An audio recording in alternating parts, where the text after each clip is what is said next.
Most of us live rather uneventful lives, but I think there's beauty in the ordinary everyday. Today I'll be showing you exactly that, just a few days in my life where I order some groceries, I make some muffins, I make some cheese, and I bake a meal using the ingredients that I've purchased and the cheese that I've made. I hope you'll tag along.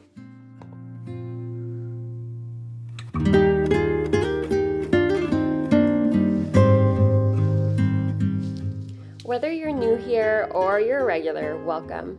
My name is Justine. I'm a mother to 6 and wife homesteading in Ontario, Canada. It's nearing the end of spring in our little part of the world, and with that means that the lilacs are starting to die off. I try to take advantage of this season as much as possible since lilacs are my favorite flower. While they are blooming, we try to pick as many bouquets as possible. Our rhubarb patch is also going strong. I've been trying to figure out different recipes to use this in, as my family doesn't really love the taste of rhubarb, but we have so many I just feel bad not using them. So today I've decided that we are going to try to make some muffins with this rhubarb using coconut palm sugar to offset the taste.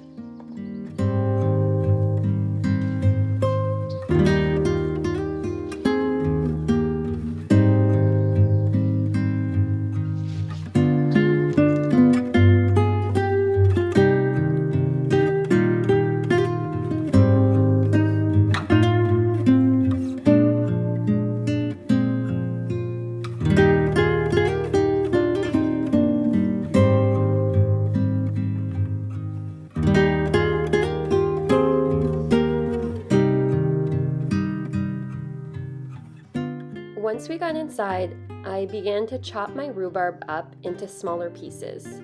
You'll notice the stalks on this rhubarb are pretty green. That's because there are different kinds of rhubarb, and some of them have more green on them than red. It really just depends on what type of rhubarb you've planted. I believe this type of rhubarb is a Victoria rhubarb. However, the taste is not affected by the color of the stem. They are just as sour.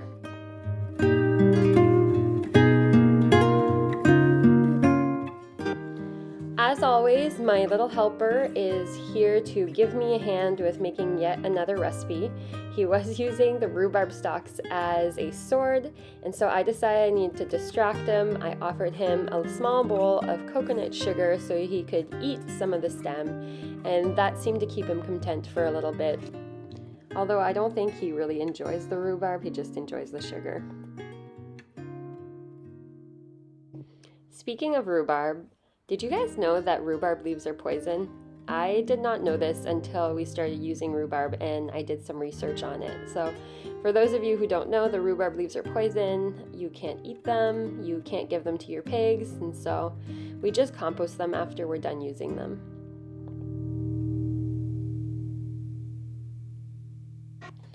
The recipe I'm using for these muffins is my soaked muffin recipe. I have shared this muffin recipe before. I'm going to go ahead and link it in the description down below.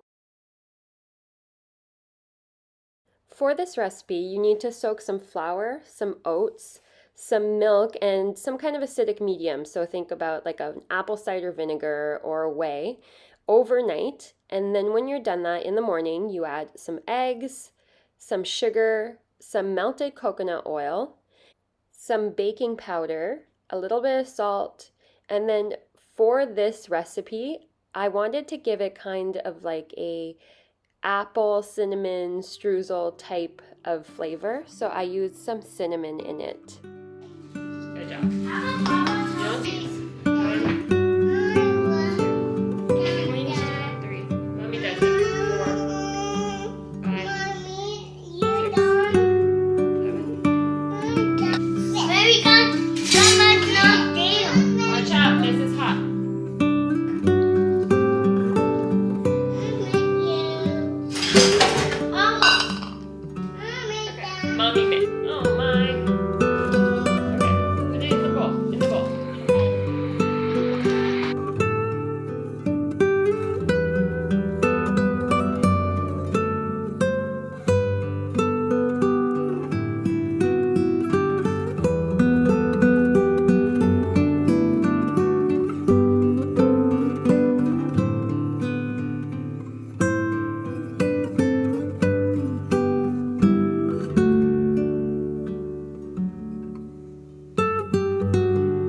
We folded the rhubarb pieces into our muffin batter, and then we topped all the muffins with a mixture of cinnamon and sugar.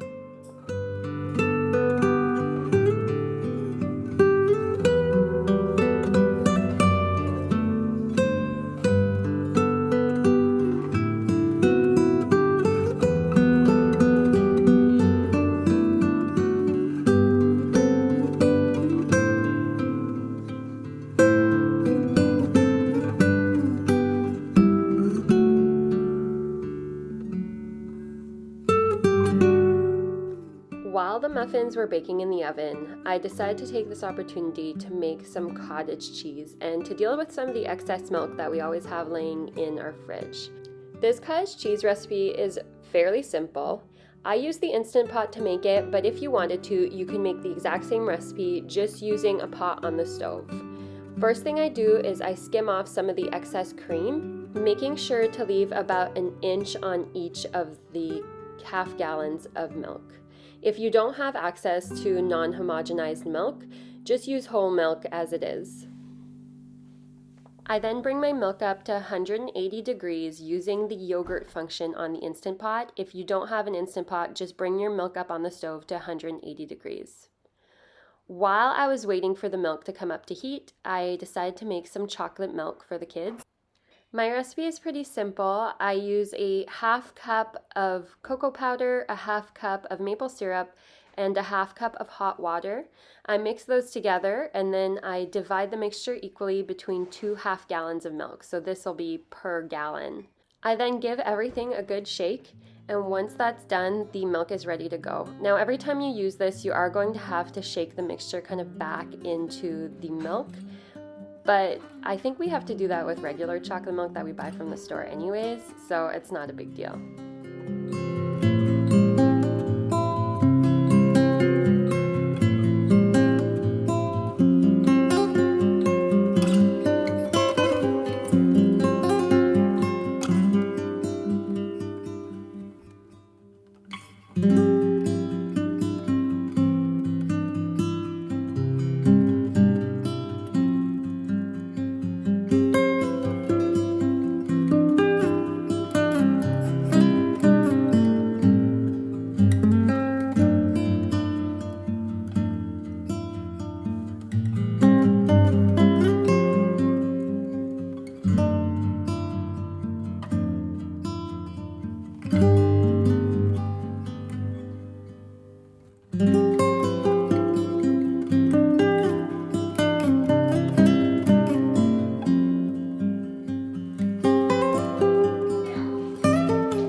Once my milk reached 180 degrees, I added some white vinegar, about a half cup per gallon. So I had 2 gallons in here, I added 1 whole cup of white vinegar.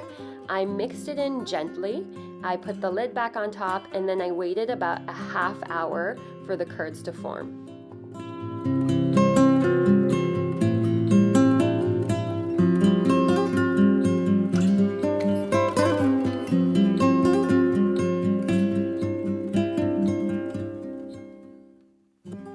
Once the curds were set, I strained out the whey from the curds, so I just dumped some of the whey that was sitting on top of the curds first, and then using a strainer, I used a cheesecloth on top of the bowl and caught all the rest of the curds in it. I then let the curds strain out for a few hours. Since I had some time, I decided to put away some of the groceries that I had ordered throughout the week. This first batch I got from Amazon. First thing I ordered was some matcha tea powder. I'm still going on that. And then 2 5-kilogram bags of popcorn. We'd love to have popcorn as a snack over here. I also got these big bags of organic herbs. I got some garlic powder, some onion powder, and some cinnamon. These are the cheapest price I've been able to find online, and since Amazon does the free Prime shipping, it was pretty easy. These next items I got from OM Food. First thing I ordered was a large bag of Rice Crisp cereal. These are organic and the ingredients aren't bad on them, so I use these for making the kids some treats. I also got another bag of bee pollen, some raisins. I think this was a 5 kilogram bag, a big bag of peppermint tea since I was running out. We also ordered some vanilla beans. I want to try making my own vanilla, and so these are organic and they seem well sourced, so I ordered those as well. I ordered a big 25 kilogram bag of organic rolled oats. Once again, that's been the cheapest price I've been able to find. And these last few things are from Costco. So I ordered Costco online. I didn't go into the store. I just ordered what they had. The first thing I got was some honey. We also got some coconut oil. This is by far the cheapest coconut oil you can order in Canada right now. We have some vanilla extract and then some extra virgin olive oil. They come in packs of 2 and it's cheaper than what I can buy in store. A big bag of organic sugar and 2 huge bags of organic flour. Last time I wasn't able to get these because they weren't available online, but they are now, so I've been taking advantage. This makes it so much cheaper. And finally, I got a huge bag, I think this is 50 kilograms, of Himalayan salt. I then had to start on the huge task of putting everything away. If you buy in bulk, you know that part of the work is to store everything properly so that nothing goes bad and you don't end up putting anything to waste. We like to store our bulk items in these large 5-gallon buckets with screw-on lids. We've found that this is the best way to prevent them from going bad or any bugs getting to them. Actually, it can also help contain bugs. One time I had some rice that had some weevils in it, and because I had the screw on top, they were trapped within the bucket and I was able to dispose of them without them getting to anything in my house and having an infestation. So these tops are definitely worth it. We just get them off Amazon. As always, the toddler was very eager to give me a hand, and I actually had to ask for help this time because the bag of salt was just so incredibly heavy, I could not lift it up by myself. So my husband came to rescue me, and he got all the Himalayan pink salt in the bucket. When that was done, it was time to deal with the rest of the cheese. So now that I had a few hours to strain, I added 1 teaspoon of salt per gallon of milk that I had used, so 2 teaspoons in this, and then I just mixed all the salt together. Now the salt acts in 2 ways. It will act as a preservative to keep the cheese for longer and also gives it some flavor. Once the cheese is salted, I put it in a mason jar. You don't have to do this, but I do recommend using a glass container. I find plastic sometimes holds on to flavors and odors, and it can make the cheese smell like whatever you had in the plastic container before. So try to stick to something like glass or porcelain.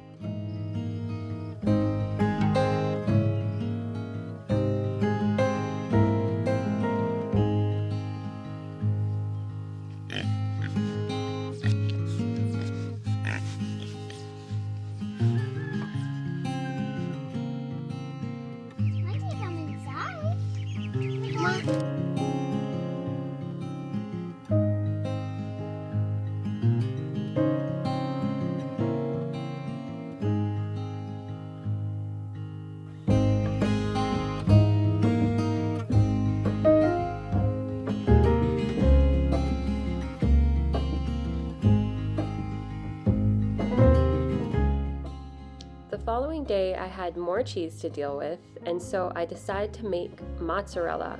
Mozzarella is a fairly simple and quick cheese that I make often because I don't have to age the cheese, and so I don't have to worry as much about it. The first thing I do is I always skim off the cream and I keep it to make butter or ice cream or something like that. I then put all my milk in a large pot and bring it up to 55 degrees. Once it's at 55, I add, I think it's 1.5 teaspoons of citric acid to the milk. I gently mix it in and I continue bringing the cheese pot up to temperature.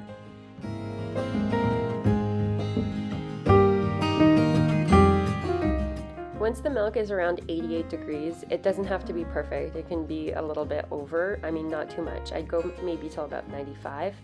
I add 1/4 of a teaspoon of calf's rennet per gallon of milk. So I had 4 gallons in my pot. I added 1 teaspoon of rennet to it, and then I mixed it in gently.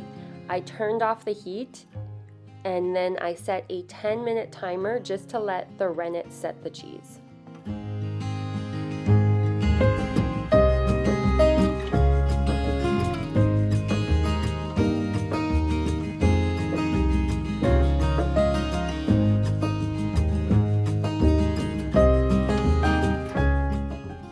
You can tell the rennet is set once you touch the cheese with your spoon and it seems to all be mixed together. Because it's mozzarella, this does not need to be perfect like you would for hard cheese.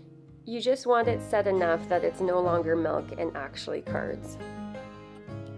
Once it's set, give it a good stir just to break up all the curds, and then you can bring the heat up again while you keep stirring it little by little. At first it's going to look really snotty, like full of little bits, and as you go on, the cheese is going to start coming together more and more. At this point, I emptied most of my whey into the pig bucket. I added about 1/3 of a cup of salt per gallon to my whey, and then I just started stretching the mozzarella on the back of my spoon. This has by far been the easiest. Now, you can see that I actually forgot about the cheese and it got a little bit too hot, but it's fine. I scooped it out of the liquid and I put it in a separate bowl, and then I started just pulling it with my hands. It's good if you have gloves on just to protect your hands, but I used to work as a waitress, so some days I don't use any gloves whatsoever because my hands have been burnt so badly. And that's the cheese. I put it in a container and then I set it in the fridge for the rest of the afternoon. I wanted to make a pasta soup for supper using both of the cheeses that I made over the last couple days. So the first thing I did is cut up an onion and I diced up some garlic. I then sauteed the onions and the garlic in some oil. I think I used lard for this particular recipe. And then I added 2 pounds of ground beef to the pot and I fried that up as well.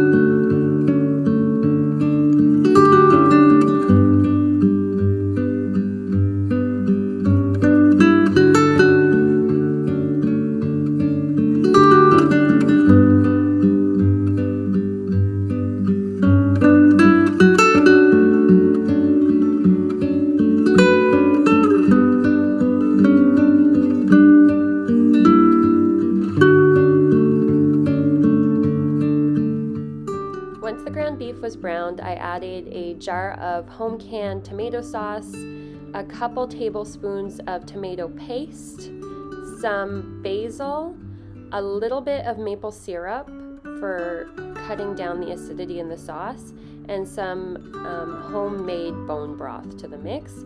I just put enough that I covered most of the beef and I knew that there was going to be some leftovers.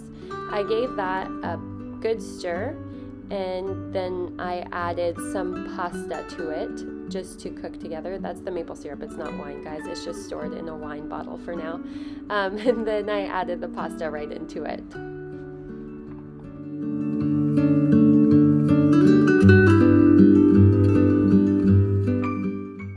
I stirred the pasta into the soup and I let it cook until the pasta was al dente. And then just to increase the nutrients, I went ahead and added some spinach from the garden into the soup as well. We topped the bowls with the mozzarella that I made earlier in the day and some of the cottage cheese that I made the day prior.